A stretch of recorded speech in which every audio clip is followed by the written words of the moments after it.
Hi, fourth grade teachers. I wanted to provide this for you real quick. So I hope this is helpful. Narrative nonfiction. I know that you guys are about to get into this. I snipped third grades read it as a story, just so that you could have that in for your slides. Like, what are the subject's traits, the subject's motivations, needs, what's, because sometimes it is a biography, but sometimes it is other things in a narrative nonfiction. So I thought that this anchor chart would be helpful and beneficial.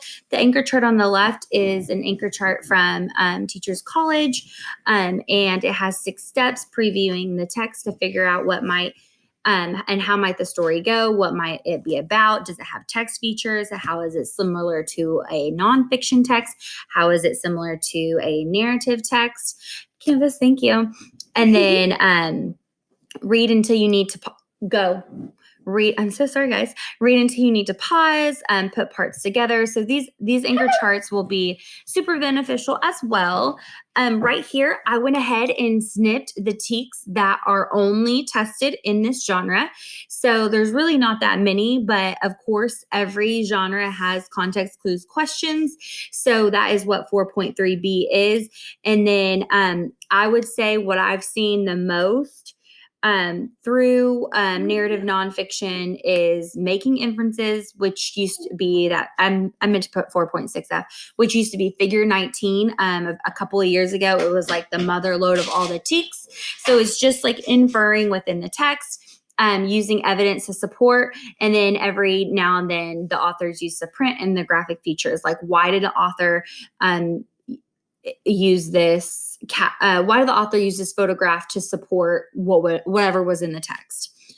Then I snipped some just questions that you could use. I would make these into anchor charts. Like, I might just make these super blank. So based on the author's description of blank, the reader can infer blank. And I would pull that, like I would have a kid with a picture book, or because I wouldn't use full books, or a reading passage from Star, or whatever your modeled reading is. And I would just pull that based on the author's description of blank. And I would ask that question multiple times within that passage and have it look a little bit different. Like, it would be a colorful anchor chart. And then here is another question. What theme is best supported by details in the selection? I was shocked to see that question actually when thinking about narrative nonfiction. And then here's just some ideas. You do not have to use these, but Storyworks has a phenomenal story. It's called Out of the Flames, and it is a true, obviously it's true because it's narrative nonfiction, but it is a true story. And what I love about this is most of the hard work is done for you, included the guided questions. And I'll show you that just in a bit. Star passages are great, especially if you're going to pull small group.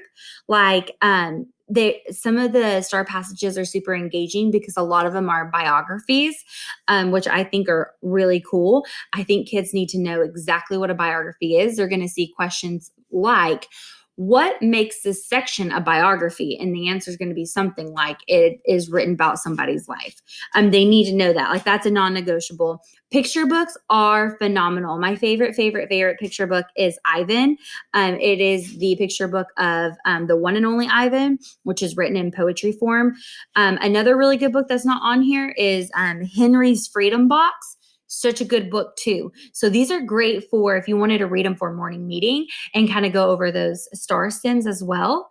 And then I wanted to show you this little guy, Out of the Flames. It has the story, and then it has the lower level stories, the story that you could print. And then when you go to resources, it has the videos to kind of build the background knowledge if needed.